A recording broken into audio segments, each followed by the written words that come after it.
Hi guys, how are you doing? So lately I have been getting a lot of requests from people who are partners of the ones who have borderline personality disorder, and I think that it's extremely sweet and lovely, and it is so cool that, I mean, when your loved one is suffering, you try to find ways to make them feel better and to understand them better. And I salute every one of you who research and study the borderline personality disorder in order to make the lives of your loved ones easier. So I can only speak from my own experience, and well, I can say that borderline personality disorder is all about their relationships and emotions, and relationships do suffer. They become really unstable, and especially romantic relationships, they are the most intense ones. So our loved ones, our partners, are the people who influence us the most emotionally wise. And so it puts kind of a huge responsibility on you, because our well-being greatly depends on how our relationships are. And even when it doesn't seem like that, and even when we do not let it show, we really care about our partners and our relationships.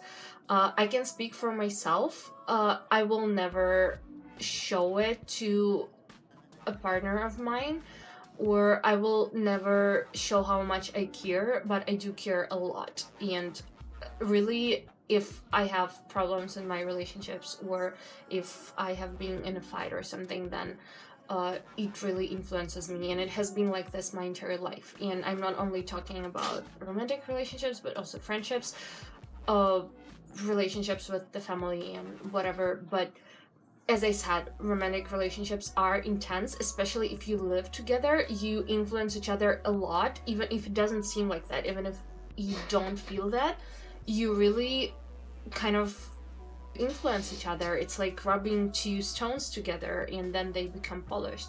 So on one hand, it's really good because you can make your loved one feel better and you can make their recovery faster, but on the other hand, it's going to be extremely hard for you. And I really admire the people who do not leave the people with borderline personality disorder, because it can get ugly, it can get hard, it can get very bad.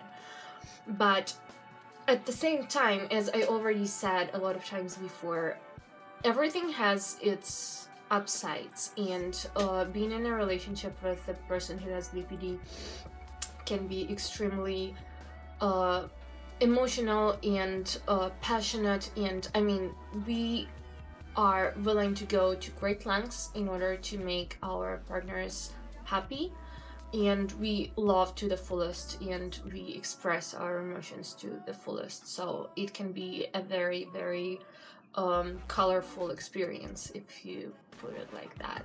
So in order to kind of help your loved one when you feel like they are not feeling as good, or if they are triggered, and I can say for myself, nothing triggers me as much as my romantic relationship. I mean, even the slightest change of a tone, even the slightest word can send me down into self-pity, I don't know, self-hatred, whatever. It's not as bad now, but it used to be really bad. So my mood really depended on how my relationship is, and it is not really healthy. So you have to kind of be more centered in yourself, and you have to depend more on yourself rather than on the other person. But what can you do if you are already sick, you know? So well, usually if a person knows that they have borderline, and if they know their triggers, they can tell you about it. So I am pretty open about my triggers. I try to put it out as much as I can. The other thing is that, I mean, some people with borderline can get really manipulative, so they can kind of tell you that something triggers them, even if it doesn't, but they just don't like it. I really swear I never do this, because I just think that it's really ugly and it's very unfair to the other person, because if they really want to help, then it is kind of really unfair to them. But just try to be as open about your feelings as possible, and try to find out more about their triggers, about their kind of, yeah, just find more about their triggers, and try to really listen to what they have to say. Because for me, I mean, I know that especially if you are a girl, sometimes you just tell about your problems not to hear the solution, but just to, you know, for someone to be compassionate about it, or just, you know, hug you and tell you that everything is going to be okay. You don't really need the solution, because you can go and find the solution yourself. I mean, if you are living with borderline personality disorder, you are very likely a very strong person, and you kind of know how to manage your life, but sometimes you just need to bitch about something, and you just want to be heard. So if you are a partner, my number one advice is to listen to what your partner has to say, and please, please, please try to not give your opinion on what they have to do. It doesn't only apply to people who have borderline personality disorder. People don't generally like being told what they have to do. So, I mean, sometimes it's better to keep your opinion to yourself and just be there for them, and a hug can go a very long way, and it can be way better than a lot of even very good ideas, you know. Actually, I think it's even more important. You have to really take care of yourself. I mean, you cannot fill anyone's cup unless you are full yourself. I mean, if you are empty, you cannot help anyone.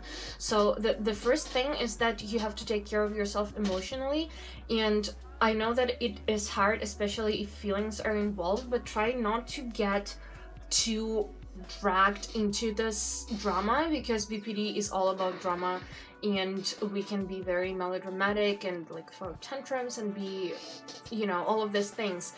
Try to kind of find a place, your inner home, whatever you want to call it, and go there when things get hard, and don't be scared to just take time to be on your own. I think that it helps seeing a professional like a therapist or a shrink, because it is hard and it can be traumatizing living with a person with a mental illness, and you need all the help that you can get in order to not kind of let it influence yourself, if you know what I mean. So please take care of yourself. I mean, you're doing great if you are wanting to help. I never can say this enough.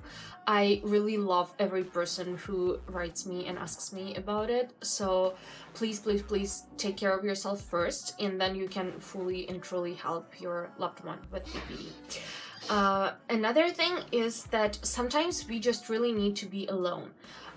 For me, it kind of helps, even if I'm in the middle of an argument, I just don't want to go on, because I know that it can get really ugly, so I can just say, I'm sorry, I cannot do it anymore, and go to the other room and just not talk to the person for some time. And I think it's really helpful. Some people find it offensive, but please, if you are with a person who has BPD, respect their need to be alone, even if it's in the middle of your argument or something, because it might make things worse for them. And if they want to be alone and just, I don't know, meditate, whatever, do some exercises, some DBT therapy things, or just whatever their coping strategies are, as long as they're healthy, as long as they're not self-harming or taking drugs or alcohol, whatever, please respect their need to be alone. It is very, very important, and it is very healing. Trust me. Another thing is, please try not to feel guilty for their emotions. So you cannot help it. We are going to be emotional, and we are going to be full of drama no matter what. And if you are in a relationship, a lot of times it's going to be directed at you, but it's not necessarily your fault, because it's just, I mean, you just happened to be there at that time. And even though a lot of things that you can say, even the most harmless things that you think can not harm anyone, they can really harm us because we are just hypersensitive. Try not to feel guilty. It is not your fault. For me, it was really hard to explain to my boyfriend. For example, I used to cry all the time and I just needed someone to be there, and we were in a long distance relationship, and I used to just call him and like cry for hours and hours non-stop, and he got really angry because I understand, like, you can do nothing about it and it's not even your fault, but you just, I mean, you're pissed because you want to help and you don't know how, and there is nothing you can really do. So please try not to think that it is your fault in any way, because usually it's not, and guilt is only going to make things worse for you. And the last thing, I think it's very important that you make your partner feel and understand that you are going to be there for them no matter what, because stability is everything. We are very unstable inside our heads, so we need something to hold on to, and we really need to know that there is going to be at least one person who's always going to be there for us, no matter how ugly it gets, no matter how hard it gets. If we know that you are going to be there for us, it's just, it means the world. And yeah, so again, I really love you for trying to make things better for your loved ones, and I wish you all the best, and I hope that your relationship thrives and survives this hard path, and that your partner gets better. And I mean, the gratitude that you feel after that for the person who was there for you through the hell that borderline personality disorder is, it never goes away. So even when you break up, even if you break up, you will always be one of the most important people in their lives because you were there for them. So yeah, I love you very much, and thank you very much for these requests. They really make my heart melt, honestly, and I wish you a very nice day or night, whatever.